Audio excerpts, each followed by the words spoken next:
অৰ্জুনৰ ৰথৰ সাৰথি হৈ অৱতীৰ্ণ হলো মই কুৰুক্ষেত্ৰ ধৰ্মক্ষেত্ৰ এই ৰণপ্ৰাংগণত। এই যুদ্ধ ধৰ্মযুদ্ধ। অসমৰ বাহিৰত বেছিকৈ ভাইৰেল হৈছিলে। তাৰপৰা যাহাই আমাৰ মাননীয় মুখ্যমন্ত্ৰী ডাঙৰীয়াই পোষ্ট কৰিলে, তাৰপিছত অসমত প্ৰচলিত হ'বলৈ ধৰিলে। ব্ৰহ্মাৰ কন্যা সৰস্বতী বোলে সৌন্দৰ্যৰ ৰাণী, চলে বোলে কিম্বা কৌশলে কৰিব লাগিব বুঢ়ী অৰ্ধাংগিনী। মই यदा यदा हि धर्मस्य ग्लानिर्भवति भारत अभ्युत्थानम् अधर्मस्य तदात्मानं सृजाम्यहम् परित्राणाय साधूनां विनाशाय च दुष्कृतं धर्म संस्थापनार्थाय सम्भवामि युगे युगे। শ্ৰীকৃষ্ণই বাসুদেৱাই দেৱকীনন্দনাই এসে গাইছে, তেতিয়া কৃষ্ণৰ মুদ্ৰাত আমি এনেকৈ ৰাখি দিওঁ। বা যদি বিষ্ণুৰ শ্লোক ওমকাৰ ৰূপ হৰি বুলি গায়, তেতিয়া আমি সৃষ্টি হোক আজি ধ্বংস যজ্ঞৰ, অভিনয় হোক আজি তাণ্ডৱ ধুমুহাই।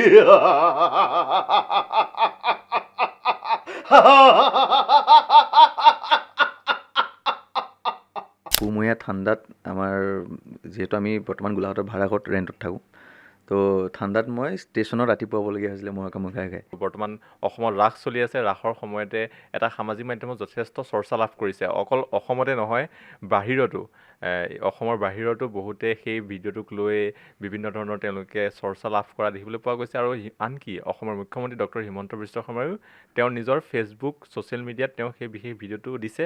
আৰু সেই বিশেষ ভিডিঅ'টো আপোনালোকক এই মুহূৰ্তত দেখুৱাইছোঁ অকণমান। আৰু এই বিশেষ ভিডিঅ'টো যিগৰাকী ব্যক্তিক দেখিছে আৰু যিজন যুৱকক দেখিছে, সেই যুৱকজন আজি অসম লাইভৰ ষ্টুডিঅ'ত আহি উপস্থিত হৈছেহি অভিজিত বাসুদেৱ।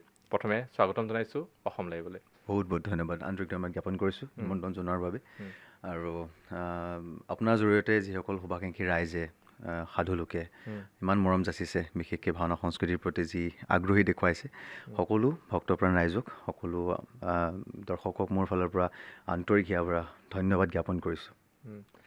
আমি অকল আপুনি নহয়, আন এগৰাকী ব্যক্তিও আমাৰ সৈতে উপস্থিত আছে, যিগৰাকী ব্যক্তিক আপোনালোকে সামাজিক মাধ্যমত দেখি আছে। তেওঁক চিনাকি কৰি দিয়া বা তেওঁক শিকোৱা সম্পৰ্কত মামা, যিটো আপুনি মামাইক হয়, তাৰপিছত আপুনি তেওঁক শিকালে, গুৰুও হয়, আপুনি গুৰু বুলি ক'ব পাৰি। কেতিয়া শিকাইছিলে প্ৰথম? এইটো আচলতে যেতিয়া কৰোণাৰ কাৰণে ফাৰ্ষ্ট লকডাউন আহিছিলে, তাৰ এবছৰ দুবছৰমানৰ আগত চাগে। সি মানে মেট্ৰিক দিছিলে, মেট্ৰিক দি পেলাই এইটো টাউনত থকা, তাৰপিছতে মেট্ৰিক দি আমাৰ গাঁৱত থাকিব আহিলে। তাতে আমাৰ বৰসবাহ ভাওনা পাতে, ভাওনাতে মানে পাৰ্ট কাষ্টিং হৈছে আৰু নাটক খোলোঁ আমি, তেনেকৈ নিয়ম আছে নাটক খোলাৰ। পাৰ্ট কাষ্টিং হৈছে, তাৰপৰা মই ইয়াক ক'লোঁ বোলো এবাৰ তই বিষ্ণু ভাওটো কৰিব লাগিব। আৰু মানে সি পাতল, দেখিব ধুনীয়া, বিষ্ণুৰ কাৰণে অলপ পাতলা ল'ৰা লাগে। তাৰপিছত সি কৈছে মোক, মই পাৰিম জানো কৰিব? আজিলৈকেতো মই ভাওনা ভালকৈ চায়ো পোৱা নাই। তাৰপিছতে মই ক'লোঁ কেলৈ নোৱাৰিবি, পাৰিবি, আমি শিকাই বুজাই ল'ম। তাৰপিছতে শিকাই মেলি সেয়া কৰিলোঁ। সি মানে ইমানেই আগ্ৰহ তাৰ, সি এই ড্ৰেছৰ ভাণ্ডাৰৰ পৰা অনা, ড্ৰেছৰ দোকানৰ পৰা অনা চক্ৰ সি ইউজ নাই কৰা। নিজে এপাত চক্ৰ নিজৰ হাতেৰে সি বনাই পেলাই ভাওনাত উলিয়াইছে, নিজৰ ড্ৰেছ নিজে বনাই লৈছে। ইমানেই আগ্ৰহ তাৰ, মানে ক'ৰ পৰা শিকিলে কেনেকৈ নাজানো, হয়তো ইউটিউবত চাই বা কিবা কৰি শিকিলে। তাৰ সেইফালৰ পৰাও মানে ভাল প্ৰতিভা আছে। নিজৰ ড্ৰেছ পিন্ধি, নিজে বনোৱা ড্ৰেছ পিন্ধি, নিজে চক্ৰ লৈ, নিজৰ হাতে বনোৱা কষ্টিউম দি পেলাইহে সি ভাওনাত ওলাইছে। আৰু সেইখন ভাওনা বহুত ভাল হ'ল। তাৰপিছৰ পৰা লাহে লাহে আৰু জনপ্ৰিয়তা পাবলৈ ধৰিলে, অধ্যয়নো কৰিলে যথেষ্ট। কেতিয়াৰ কথা এইটো? এইটো চাগে 2017-18 মানৰ কথা হ'ব নে? 18ত এই মেট্ৰিক দিয়াৰ পাছত আৰু 18ত আপুনি প্ৰথম কৃষ্ণ লৈছে? প্ৰথম বৰসবাহতে আমাৰ নুমলীগড় দুদাং গাঁৱত, তাতে কৃষ্ণ লৈছিলোঁ। তাৰ পিছৰবাৰ লৈছিলোঁ আকৌ নেক্সট বছৰ যেতিয়া পাতিছে, বছৰেকৰ মূৰত মানে আৰু তেতিয়া খুব আগ্ৰহী হ'লোঁ। আৰু যিহেতু এতিয়া ছ'চিয়েল মিডিয়াৰ শক্তিতেই ইমানখিনি আজি আপোনালোকে নিমন্ত্ৰণ জনাই ইয়াত বহি আছোঁ। সেইটো সময়তো ইমান সচেতন নাছিলে যদিও অকণমান যেতিয়া আপলোড কৰিলোঁ ফটোবিলাক, লোকে কিছু লোকে ভাল দেখি পেলাই মানে অফাৰ দিলে যে কৰিবা নেকি। তেনেকৈ এখন দুখনকৈ কৰি বহুকেইজন গুৰুক লগ পালোঁ, নজনাটো শিকিলোঁ। লগতে মামাটো আছিলেই, মামাই বহুত আগৰ পৰাই ভাওনা কৰা। তো তেনেকেই সুধি জানি বুজি আজি অকণমান এইখন এখোজ আগুৱাই এইখন পাইছোঁহি। যথেষ্ট ভাইৰেল হৈছে সামাজিক মাধ্যমত সেই ক্লিপটো। হয়, আমি দৰ্শকক সেই ক্লিপটো প্ৰথমে দেখুৱাইছোৱেই। অকণমান যদি কিবা অকণ শুনিব পাৰোঁ, ডাইলগ হওক, সংলাপ হওক। নিশ্চিতভাৱে। মই প্ৰথমতে আপোনাক ডায়লগটি শুনাই লওঁ, তাৰপিছত মোৰ দুষাৰ ক'ব বিচাৰিম মই। মই ভগৱান শ্ৰীকৃষ্ণ যেতিয়া কুৰুক্ষেত্ৰ ৰণলৈ নিমন্ত্ৰণ পাইছিলে, তেতিয়া আমাৰ ইয়াত এভাগ নাট আছে যিটো কুৰু সন্ধ্যা বুলি কয়, গান্ধী কৃষ্ণ দৰ্শন একেভাগে। তাত এভাগী কৃষ্ণৰ বচন আছে, সেইভাগ খুব প্ৰিয়। প্ৰতিটো ডায়লগতে আচলতে বহুত গভীৰ তত্ত্বগধুৰ কথা সোমাই আছে সেইকেইষাৰ কথাত। তো সেইভাগে মই ৰাইজলৈ আপোনাক শুনাব বিচাৰিছোঁ। পাইছিলোঁ নিমন্ত্ৰণ ভাৰত যুদ্ধত, কৌৰৱ পাণ্ডৱ উভয় পক্ষত, চল কৰি কপট নিদ্ৰাত পাণ্ডৱৰ পক্ষে আমি কৰিলোঁ গ্ৰহণ। দুৰ্যোধনৰ নিজ ইচ্ছামতে এক অক্ষসনী নাৰায়ণী সেনা কৌৰৱক কৰিলোঁ প্ৰদান, আৰু নিজে অৰ্জুনৰ ৰথৰ সাৰথি হৈ অৱতীৰ্ণ হ'লো মই কুৰুক্ষেত্ৰ ধৰ্মক্ষেত্ৰ এই ৰণপ্ৰাংগণত। এই যুদ্ধ ধৰ্মযুদ্ধ, এই যুদ্ধ পৰিসমাপ্তিৰে অনাচাৰ অধৰ্মক কৰি মখি মোৰ শান্তিৰ মই কৰিম প্ৰতিষ্ঠা।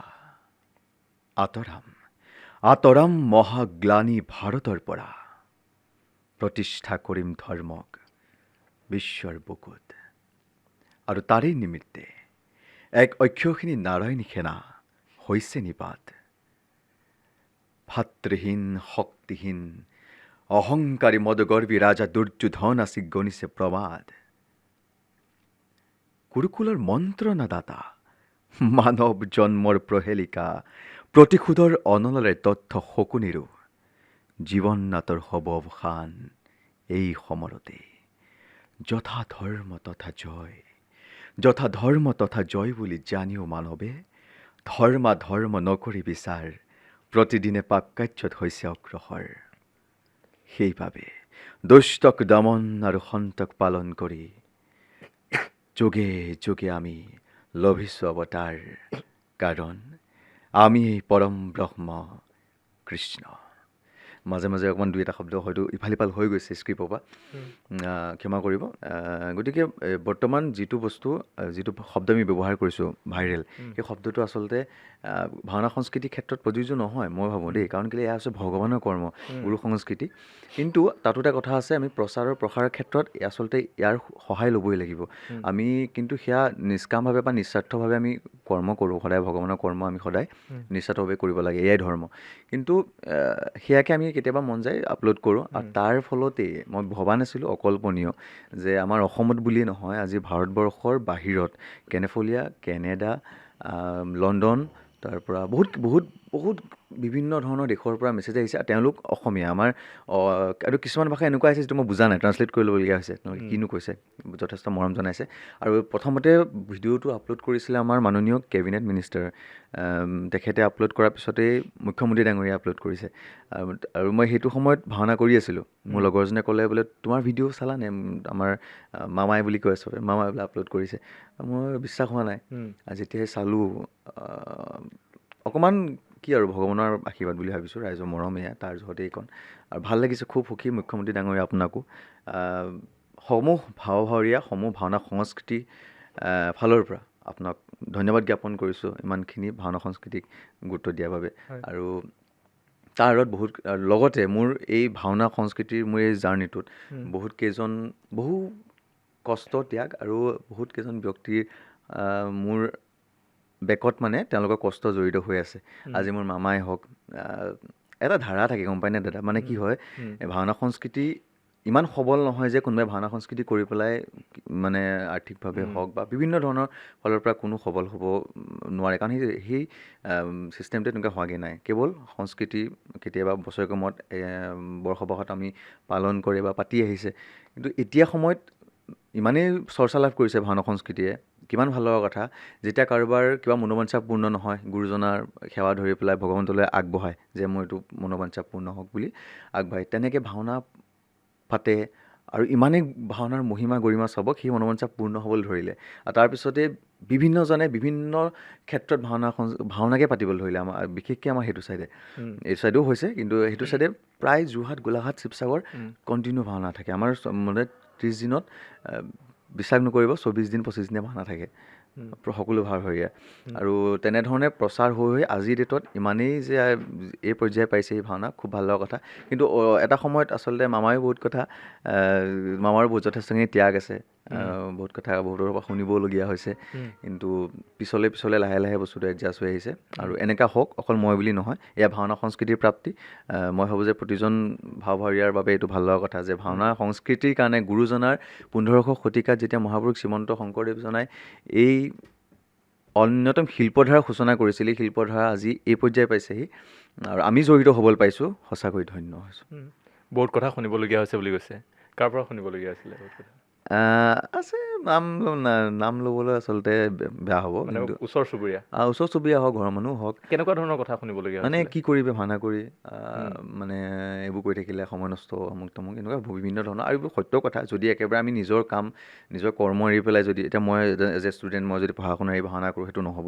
বহুত ষ্টুডেণ্টে আজিকালি ইমানেই ভাওনাৰ ওপৰত সোমাই গৈছে ছ'চিয়েল মিডিয়া হোৱাৰ পৰা তেওঁলোকে মানে পঢ়া শুনাত অকণমান হেৰিটো কমাই দিছে সেইটো ফালৰ পৰা হয়ো কথাটো যে আমি দুইফালেও বজাই ৰাখিব লাগিব কিন্তু এইটো নহয় যে আমি এইটো একেবাৰে নকৰিম পঢ়া শুনাৰ কাৰণে মানে পঢ়া শুনা কৰিম কাৰণেই যে এইটো নিজৰ সংস্কৃতি নকৰিম সেইটো তেনেকুৱা কথা নহয় সেইকাৰণে আচলতে সেয়াই যিকোনো এটা কৰ্মত আচলতে এনেকৈ ভগৱানে পৰীক্ষা লৈয়ে চাগে সেয়া সৰু হওক ডাঙৰ হওক কৰ্মৰ কোনো সৰু বৰ নাই আৰু মই ভাবিছোঁ মোকো এটা সময়ত পৰীক্ষা লৈছিলে ভগৱানে সেইবাৰ ক্ষেত্ৰত আৰু হয়ো মা দেউতাওতো আৰু নিজৰ সন্তানৰ ভালটোৱে চিন্তা কৰিয়ে কয় যিকোনো কথা সেইকাৰণে সেইটো সময়ত সহি সামৰি মামাই সহি সামৰি বহুতখিনি মোক সাহস দিলে আৰু এনেকেই কৰি আছোঁ আজিলৈকে ঘৰতো কিবা সন্মুখীন হ'বলগীয়া হৈছিলে কথাৰ ঘৰত তেনেকৈ মা কিন্তু বহুত ছাপৰ্টিভ হয় দেই দেউতা মানে কি হয় ৰিলেটিভ যদি কোনোবাই কয় এইটো তেনেকুৱা চবৰে ঘৰতে এজ ৱেল এজ এইটো চবৰে ঘৰতে হয় তো অকণমান আহে কেতিয়াবা শুনিবলগীয়া হৈছিলে বিশ্বাস নকৰিব মই পুহমহীয়া ঠাণ্ডাত ঘৰৰ পৰা ষ্টেচনটো মোৰ একদম ওচৰ দেই পুহমহীয়া ঠাণ্ডাত আমাৰ যিহেতু আমি বৰ্তমান গোলাঘাটৰ ভাড়াঘৰত ৰেণ্টত থাকোঁ তো ঠাণ্ডাত মই ষ্টেচনত ৰাতিপুৱা হ'বলগীয়া হৈছিলে মই কামুখাই খাই কিয় কাৰণ অকণমান অসুবিধা হৈছিলে আমাৰ গেটৰ প্ৰব্লেম এলাউ নকৰে ধৰি লওক ৰাতিপুৱাহে খোলে গেট তাৰপিছতে মাহঁতেও কেতিয়াবা খং কৰে তইনো কিয় যাব লাগে ইমান দূৰ বাইক চলাই ৰাতিখন চিন্তা কৰে মায়ে এটাই কয় যে তই এই ৰাতি 3-4 বজাত ঘৰ নাহিবি কিন্তু মই এনেকুৱা হৈ যায় কেতিয়াবা এনেকুৱা পৰিস্থিতিৰ সন্মুখীন হৈ যায় যেতিয়া ভাওনা শেষ হয় ভাওনা শেষ হোৱাৰ পিছত নামঘৰত থকাটো অসম্ভৱ বা কিছুমান গৃহস্থই হয়তো সেইটো ব্যৱস্থা নকৰিবও পাৰে ভাৱৰীয়াসকলৰ কাৰণে গৃহস্থই ভাবে যে আমি ভাওনা কৰিবলৈ মাতিছোঁ তেওঁলোকক শুশ্ৰূষা কৰিছোঁ সকলো নিয়ম নীতি হৈ যোৱাৰ পিছত গৃহস্থও ঘৰলৈ গ'ল ভাৱৰীয়াও ঘৰলৈ যায় আৰু সেইটোৱে হয় প্ৰতিজন ভাৱৰীয়া ঘৰলৈ যায় কিন্তু মই কি কৰিম তো সেইকাৰণে আহিবলগীয়া হয় কিছুমান জেগাত মায়ে ভয় খায় ৰাতি বিয়লি আহিব নালাগে ইমান দূৰ ৰাস্তা কুঁৱলীত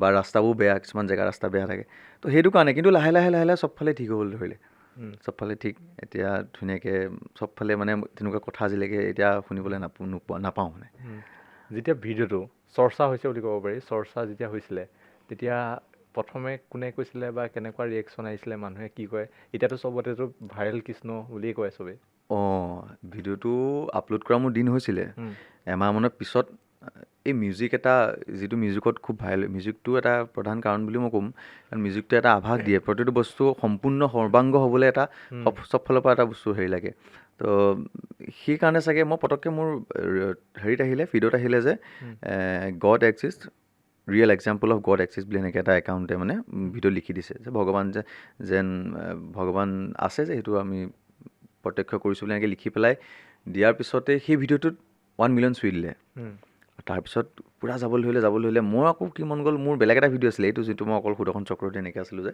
সেই ভিডিঅ'টো আপলোড কৰিলোঁ সেইটো গানতে সেই গানটো আজিৰ ডেটত চাগে মেবি 7 মিলিয়ন হ'ল নেকি কিন্তু মই অলপ আগত চোৱালৈকে 6.5 তেনেকৈ পূৰা গৈ আছে মানে ভিডিঅ'টো আৰু অসমৰ বাহিৰত বেছিকৈ ভাইৰেল হৈছিলে তাৰপৰা যাহাই আমাৰ মাননীয় মুখ্যমন্ত্ৰী ডাঙৰীয়াই পষ্ট কৰিলে তাৰপিছত অসমত প্ৰচলিত হ'বলৈ ধৰিলে মানে প্ৰথমে অসমৰ বাহিৰত হৈছিলে প্ৰথম এসপ্তাহৰ আগত অসমৰ পূৰা বাহিৰৰ নিউজ চেনেলসকলেও মোক মাতিছিলে আপোনাৰ যেনেকৈ আজি ইয়াত বহি তেনেকৈ মাতিছে কিন্তু মোৰ সম্ভৱ নহ'ল যোৱাটো ইমান দূৰ গৈ পেলাই তাত এনেকৈ বহাটো সম্ভৱ নহয় তেওঁলোকে হ'লেও চেষ্টা কৰিছিলে কিন্তু মোৰ ভাওনাও আছিলে বা নিমিলিলে তেনেকৈ ইমান দূৰ হৈ যায় কিন্তু এতিয়া অসমত হোৱাৰ পিছত বিভিন্ন ধৰণৰ সামাজিক মাধ্যমৰ লোক ঘৰো গৈছে আৰু এবাৰ ৰিহাৰ্চেল কৰি থাকোঁতে তাতো গৈ পাইছেগৈ তো সেয়াই ভাল লাগিছে এটা কাৰণে ভাল লাগিছে কি জানা মানে অইন কৰ্মত কি কৰিব কি নাই নালাগে, কিন্তু ভগৱানৰ কৰ্ম কৰি পেলাই, গুৰুজনাৰ কৰ্ম কৰি পেলাই আজি ৰাইজে যে মোৰ নামটো অভিজিত বা মোৰ ভিডিঅ'টো, মোক চিনি নাপালেও মোৰ ভিডিঅ'টো যে চাইছে, সেইটো মোৰ বাবে বহুত এটা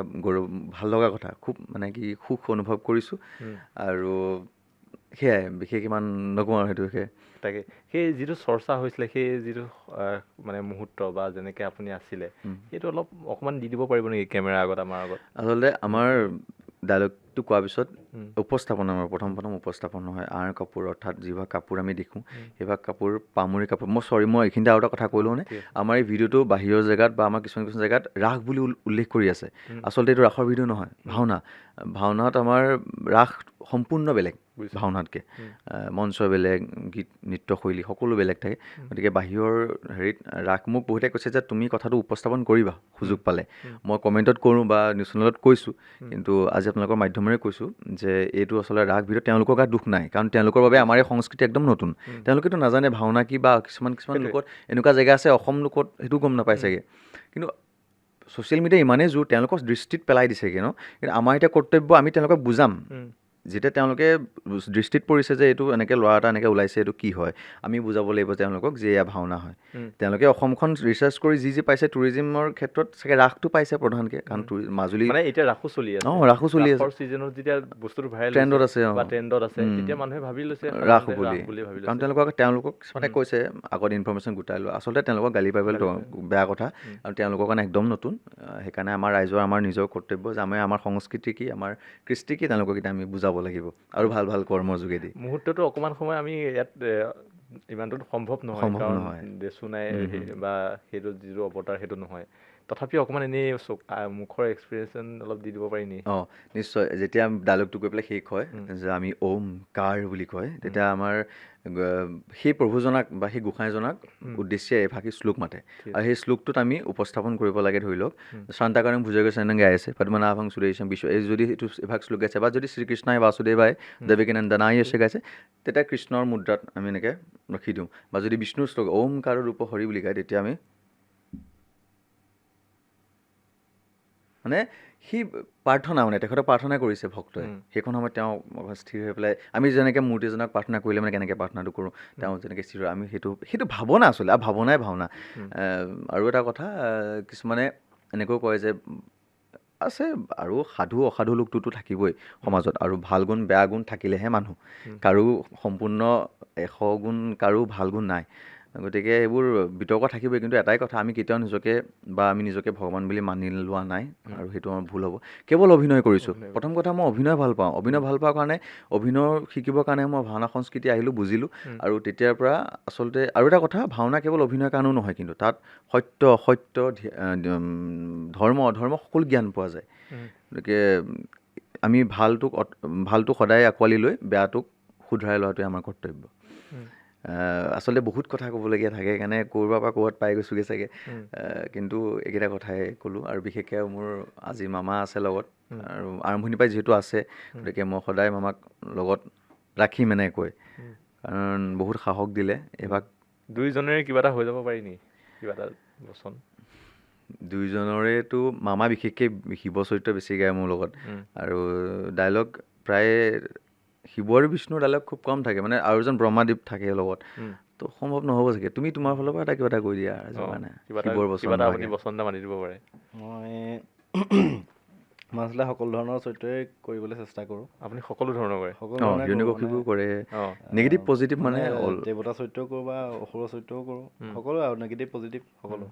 আৰু ভালো পায় ৰাইজে, আদৰিও লয় সেইমতে সকলো চৰিত্ৰতে। আপুনি ভাল পোৱা কিবা এটা যদি শুনাই দিয়ে ভাল লাগিব। মোৰ ভাল পোৱা মানে, মই বিশেষকৈ শিৱ চৰিত্ৰটোৰ বাবে বেছি জনপ্ৰিয় বুলি ক'ব লাগিব আমাৰ সেইফালে ভাওনা হেৰিত। কিন্তু এতিয়া শিৱ চৰিত্ৰ মই সংলাপ এতিয়া নকওঁ, যিহেতু ই ধাৰ্মিক চৰিত্ৰ, এতিয়া ই নিজেই কৰি আছে। মই অকণমান অধৰ্মীৰ ফালে গতি কৰিছোঁ। ঠিক আছে, মানে অলপ ঋণাত্মক। মোৰ অতিকে প্ৰিয় চৰিত্ৰ হৰদত্ত। হৰদত্ত মানে লক্ষ্মীৰ পুতেক, লক্ষ্মীয়ে যি স্বজন কৰিছিলে বিষ্ণুক মানে প্ৰতিদ্বন্দ্বিতা কৰিবৰ কাৰণে, এজন ভীষণ দৈত্য, আকাশলংঘা দৈত্য বুলি যাক কয়, মই সেই হৰদত্তৰে এটা সংলাপ কৈছোঁ। ঠিক আছে।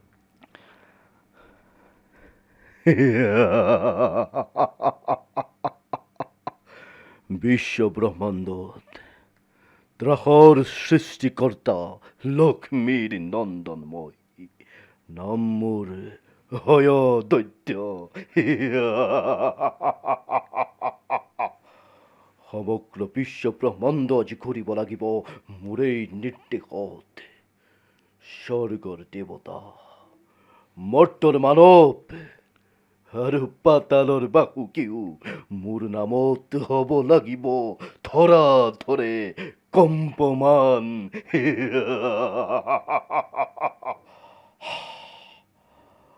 ব্ৰহ্মাৰ কন্যা সৰস্বতী বোলে সৌন্দৰ্যৰ ৰাণী চলে বোলে কিম্বা কৌশলে কৰিব লাগিব মোৰেই অৰ্ধাংগিনী দেখিব জগতে বুজিব বিশ্বই দানৱৰ হত্যাকৰ্তা এই হয় দৈত্যৰ শক্তি বীৰত্ব আৰু পৰাক্ৰম কিমান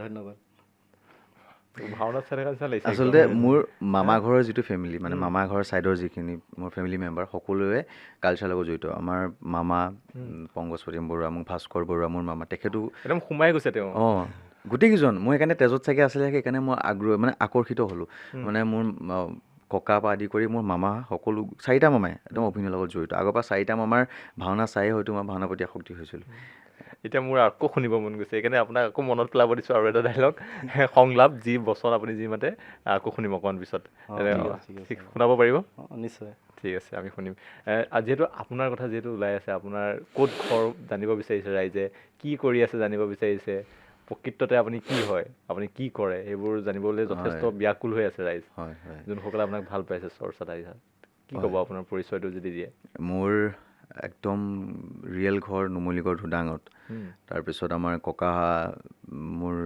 উঠি আহিছিলে দৈগুৰুমলৈ গতিকে আমাৰ এতিয়া ছেকেণ্ড ঘৰ দৈগুৰুমত বুলি ক'ব লাগিব কিন্তু পঢ়া শুনাৰ ক্ষেত্ৰত আচলতে দৈগুৰুম যিসকলে চাই আছে গম পাইছে মানে আমি অকণমান বহুত ভিতৰুৱা জেগাত আছিলোঁ তাত যথেষ্ট হাতী ওলায় আৰু অকণমান অসুবিধা হয় মানে অহা যোৱা কৰিবলৈ কলেজ স্কুল বিশেষকৈ ৰাস্তা পদূলিও ভাল নাছিল সেইকাৰণে বহুত কথা চিন্তা কৰি পেলাই পৰিয়ালৰ সন্মতি অনুযায়ী আমি গোলাঘাট টাউনলৈ শ্বিফ্ট হোৱাৰ সিদ্ধান্ত লৈছিলে দেউতাহঁতে আৰু তাতে থাকি পেলাই ভাইটিয়ে মই তাতে স্কুলিং কৰিলোঁ মই KKVত পঢ়া গোলাঘাটৰ KKVত তেনেলৈকে স্কুলিং কৰি মই প্ৰয়াস একাডেমীত পঢ়িলোঁ প্ৰয়াস একাডেমীত পঢ়াৰ পিছতেই মই এতিয়া কমাৰবন্ধা মহাবিদ্যালয়ত মই BA পঢ়ি আছোঁ কৰি আছোঁ BA পঢ়ি আছে হয় অঁ আৰু নামটো অভিজিত বাসুদেৱ প্ৰকৃত নাম কি মোৰ নামটো অভিজিত হাজৰিকা আৰু বাসুদেৱ নামটো প্ৰথম যেতিয়া মই বেষ্ট পাইছিলোঁ আচলতে আমাৰ ভাওনা প্ৰতিযোগিতাৰ কথা ক'ম কিন্তু প্ৰতিযোগিতাৰ যেতিয়া মই প্ৰথম শ্ৰেষ্ঠ ভগৱান চৰিত্ৰ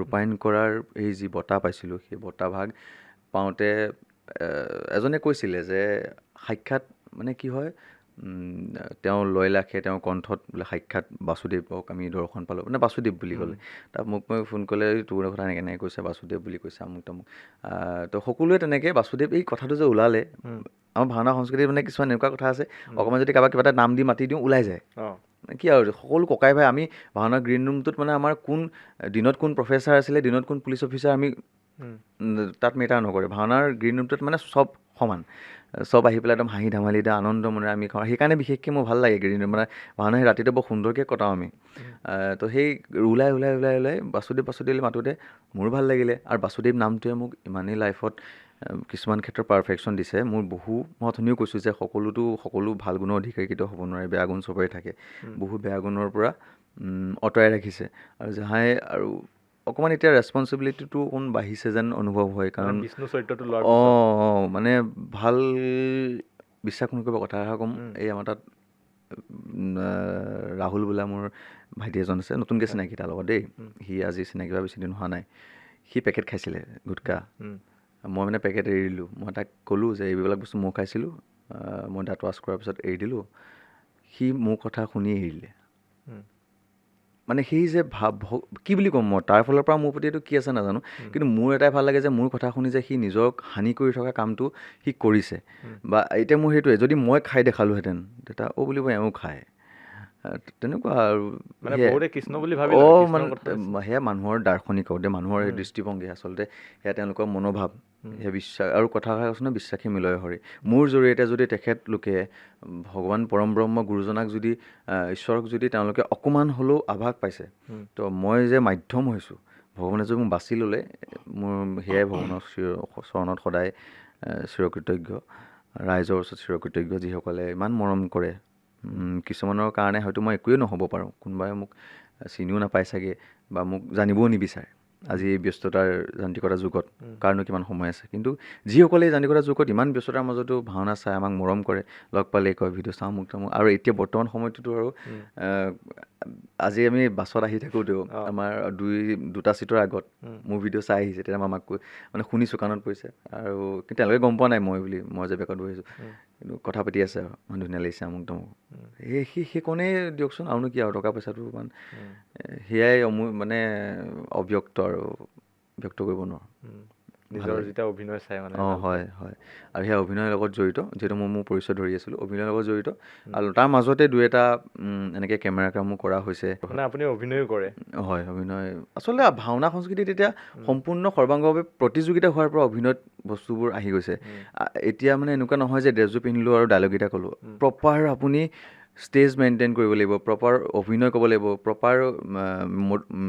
মডুলেশ্যনত ডায়লগ ক'ব লাগিব পেথছ আছে বিভিন্ন ধৰণৰ মই কেতিয়াও কাকো অভাৰলেপ কৰিব নোৱাৰোঁ সেই প্ৰতিযোগিতা হোৱাৰ পৰা এইসমূহ বিষয় গুৰুত্ব দিয়াটো বাঢ়ি গৈছে আৰু সেইকাৰণে চাগে আজিৰ ডেটত ভাওনা সংস্কৃতিক খুব গুৰুত্ব দি লৈছে মানুহে আজিকালি ভাৱৰীয়া এটাই বিশ্বাস নকৰিব অধ্যয়ন নকৰাকৈ কোনো এটা ল'ৰাই প্ৰতিযোগিতা কৰিবলৈ নাযায় তেওঁ যদি দূতটো ওলাবলৈ গৈছে বা ভগৱানজন ওলাইছে তেওঁ জানিব যে তেওঁ কেনেকৈ প্ৰৱেশ কৰিব ক'ত ৰ'বগৈ লাগিব বহুত নিয়ম নীতি আছে গতিকে ভাল হৈছে প্ৰতিযোগিতা হোৱাৰ পৰা এইবোৰ অন্ততঃ অধ্যয়ন মাজলৈ আহিছে গুৰুজনাৰ যি সংস্কৃতি অকণমান আছে সদায় জিলিকি আছে আমি সদায় কৰিছোঁ কিন্তু এই যে আধুনিকতাই গ্ৰাস কৰি আহিছিলে আমাৰ সমাজখনক মানে সেইটোতো আচলতে কিছুমান বস্তু গতিশীল যাবই লাগিব সেইটো মানিবই লাগিব এইটো মই বেয়া হৈছে বুলি কোৱা নাই কিন্তু আমাৰ সংস্কৃতি আমি অসমীয়া আমাৰ যদি সংস্কৃতি আমি পাহৰি যাওঁ এয়া ৱেষ্টাৰ্ণ একচেপ্ট কৰাৰ পিছতো আমি অসমীয়া হৈ নাথাকিম চাগে সেইকাৰণে যিটো বস্তু অকণমান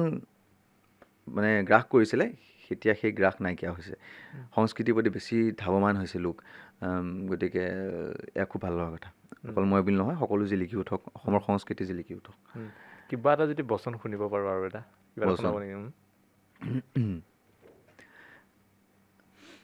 আচলতে মোৰ কোৰেক্টাৰ বচনসমূহ ভালকৈ মনত নাই নহয় সেইকাৰণে ক'বলৈ দিগদাৰ হৈ যায় মই তথাপিও অকণমান বেছি নালাগে মই পাহৰি গ'লে ৰখি দিম তাতে ঠিক আছে যেতিয়া মহাভাৰতৰ যুদ্ধ শেষ হৈ যায় দুৰ্যোধনক অকল দুৰ্যোধন বাকী আছেগৈ আৰু শকুনি বাকী আছে অশ্বত্থামা বাকী থাকেগৈ তেনেকৈ শেষ হওঁ আৰু চব মৰিলে আৰু তেতিয়া কৃষ্ণই মানে অকলে কথা পাতি থাকে নিজৰ লগত কুৰুক্ষেত্ৰ ৰণৰ সামৰণি পৰি আহিছে বাকী অকল দুৰ্যোধনক কিবা এটা কৰিব পাৰিলে মোৰ কৰ্তব্য শেষ হ'ব শৈল্য আৰু শকুনি সিহঁতৰ বাবে বিশেষ চিন্তান্বিত হ'ব নালাগিব দাদা তীৰ্থৰ পৰা ঘূৰি অহাৰ আগত দুৰ্যোধনক কিবা এটা কৰিব নোৱাৰিলে পাছত কৰাটো কিন্তু কঠিন হৈ পৰিব কাৰণ দুৰ্যোধন দাদাৰ পৰম ভক্ত নাই এই শকুনিকো লগে লগে আঁতৰাব লাগিব নহ'লে হয়তো এনেকৈ বুলি ভাবোঁতেই শকুনি সোমাই আহে আজি আমাৰ পৰম সৌভাগ্য আহি নাৰায়ণৰ কাষতেই ওলালোহি প্ৰণাম যদুপতি কৃষ্ণই কয় আহা মামা তোমাৰ কথা কি ভাবি আছিলোঁ শকুনিয়ে কয় কুৰুক্ষেত্ৰ ভাৱ এৰি মোৰ কথা ভাবিছিলা নে কুৰুক্ষেত্ৰ ভাৱৰ মাজতেই মোৰ কথা ভাবিছিলা মাজতেই মামা তেন্তে আমাৰো চাউল উকলিল কিয় মামা অতদিনে ডাঙৰ ডাঙৰ গ্ৰহ নক্ষত্ৰবোৰ গণি থাকোঁতে আমিবোৰ চকুত পৰা নাছিলোঁ এতিয়া যদুপতিয়ে সেইবোৰ এৰি পেলাই সৰু সুৰা তৰাল লেখত ধৰিলেহি আমিতো পপীয়া তৰা আমাকতো খহাবাই কৃষ্ণই তেতিয়া কয় মামা তুমি বৰ চতুৰ শকুনিয়ে কয় সকলোখিনি যদুপতিৰ পৰাই ধাৰ কৰা তেতিয়া কৃষ্ণই কয় বাৰু মামা এটা কথা সুধিম ক'বানে অন্তৰ্যামী ভগৱানে নকলেও জানে দেখোন বাৰু কোৱাচোন মামা এই কুৰুক্ষেত্ৰৰ ৰণত তুমি কাৰ পৰাজয় হ'লে ভাল পোৱা পৰাজয় হ'বলৈ বাকী নাই যদুপতি, এতিয়া ভাল পাইছোঁ নে বেয়া পাইছোঁ সেয়া যদুপতিয়ে জানেই। তেতিয়া কৃষ্ণই কয়, কৌৰৱৰ আশ্ৰয়ত থাকি দুৰ্যোধনৰ ইমান বিশ্বাসভাজন হৈ বিশ্বাসঘাতকী হ'লা কিয়? তেতিয়া শকুনিয়ে কয়, তাৰ উত্তৰো আজি নাৰায়ণক দিব লাগিব নেকি? কৃষ্ণই কয়, তুমি নিষ্ঠুৰ, আৰু তুমি, মই মোৰ কৰ্তব্য কৰিছোঁ, তেন্তে মোৰ কৰ্তব্যখিনি কোনখিনিত ক্ৰুটি ৰ'ল দয়াময়? কৃষ্ণই কয়, ভাগিন ভাগিন বুলি মুখৰ অমৃতেৰে ভুলাই অন্তৰত চিৰসঞ্চিত হলাহল বিক্ষুৱাতকৈ সন্মুখ সমৰত। অশেষ ধাৰণ কৰি শত্ৰুতাৰ আচৰণ কৰাটো মামা অনেক গুণে শ্ৰেয়। তাৰপৰা শকুনিয়ে তেনেকৈ এটা বচন কয় যে, ক্ৰোধান্ন মানুহ মই, মোৰ প্ৰতাৰণৰ প্ৰবঞ্চনা ক্ষমাৰ অযোগ্য বুলি জানো, কিন্তু পূৰ্ণ ব্ৰহ্ম নাৰায়ণৰ কপট নিদ্ৰাতকৈও মোৰ এই ভুল অতি দুখনীয় নে? বুজি পাইছানে? কৃষ্ণই যে কপট নিদ্ৰা কৰিছিলে যে সেই প্ৰথমতেই পাণ্ডৱে আৰু কৌৰৱে যে সহায় বিচাৰি ইহঁতে দুৰ্যোধনক শুই থাকোঁতে দুৰ্যোধনকতো নামাতিলে, অৰ্জুন আহিছে, এই কেছটোতো চবেই জানে। তেতিয়া কৃষ্ণই কয় যে, ভুল বুজিছা মামা, ভুল কৰি কৰি ভুলতে অভ্যস্ত হ'লোঁ, আৰু শেষ পথৰ সেই ভুল নালাগে যদুপতি। মামা কৃষ্ণই কয়, তোমাৰ দুখতে আজি কৌৰৱ ধ্বংস হ'ল। স্বৰ্ণ লংকা চাই কৰিছিল ৰাজভ্ৰাতা বিভীষণে, আৰু আজি স্বৰ্ণময় ভাৰতভূমি শ্মশান কৰিলা ৰাজমাতুল তুমি শকুনিয়ে। হে মাধৱ, অকণমান দেৰি চাই মানে কৃষ্ণলে, মোৰ ধন্যবাদ গ্ৰহণ কৰিবা। কৃষ্ণই কয়, নুবুজিলোঁ মামা, অতি সহজ। দুৰ্যোধনৰ অন্নৰে পালিত শকুনি আৰু কিবা কিবি আছে, মোৰ ভালকৈ মনত নাই।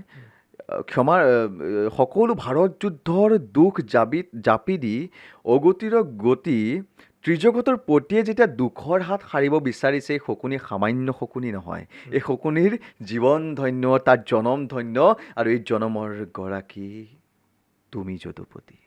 কৃষ্ণই কয়, তোমাৰ উদ্দেশ্য মোৰ উদ্দেশ্য একে নহয় মামা, তোমাৰ উদ্দেশ্য প্ৰতিশোধ ধ্বংস, কিন্তু মই यदा यदा हि धर्मस्य ग्लानिर्भवति भारत अभ्युत्थानम् अधर्मस्य तदात्मानं सृजाम्यहं परित्राणाय साधूनां विनाशाय च दुष्कृतं धर्म संस्थापनार्थाय सम्भवामि युगे युगे।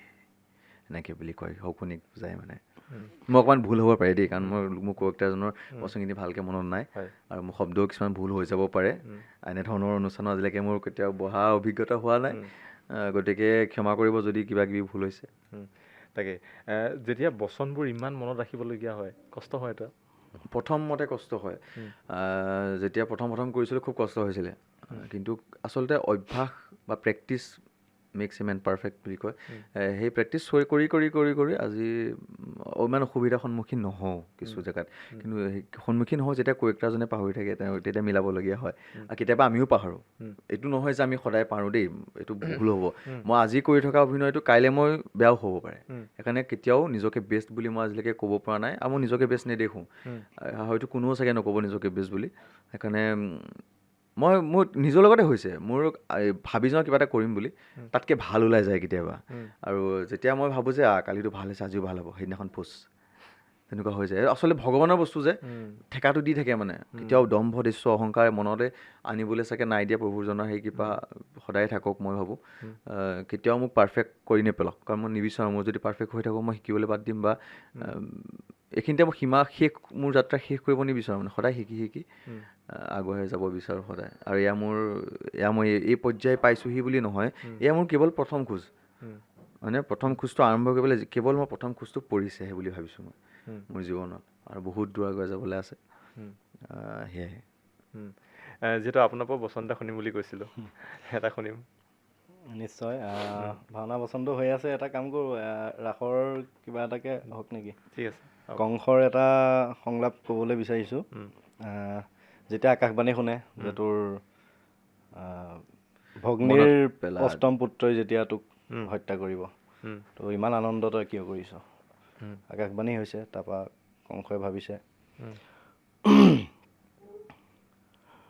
সঁচা, অতি সঁচা, মনত পৰিছে মোৰ আজি সেই দুৰ্যুতিৰ অভিশাপ। আনন্দত আপোন পাহৰা হৈ পাহৰিছোঁ নিজৰে ভূত ভৱিষ্যত। সাৱধান কৰিছে সৌ আকাশবাণীয়ে, সোঁৱৰাই দিছে মোৰ কৰ্তব্য নিজৰ।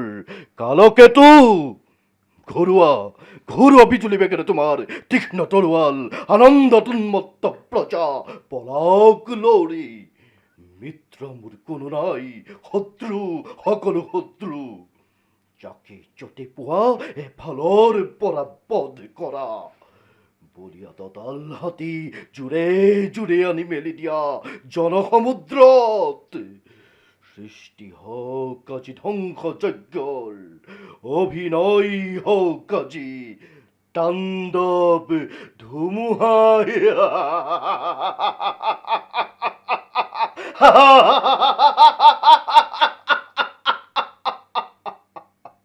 ধন্যবাদ।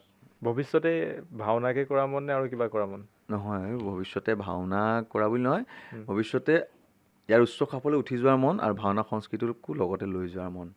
যাতে ভাওনা সংস্কৃতি, মই কৈছোঁ বেয়া নাপাব, ৰাইজে ভুল নবুজিব, যিসকল ব্যক্তিয়ে অসমীয়া কি ভাওনা কি বুজি পোৱা নাছিল, তেওঁলোকৰ মুখত সেইসকল ইনফ্লুৱেঞ্চাৰ, সেইসকল সাংবাদিক বা সেইসকল বাহিৰৰ কথা কৈছোঁ দেই, অসমৰ কথা কোৱা নাই, সেইসকল ইনফ্লুৱেঞ্চাৰ বা সেইসকল ইউটিউবাৰৰ মুখত তেওঁলোকে ভিডিঅ' বনাইছে কি বুলি জানেনে, মোৰ নামটো ব্যৱহাৰ কৰি লগতে শংকৰদেৱৰ নামটো লৈছে।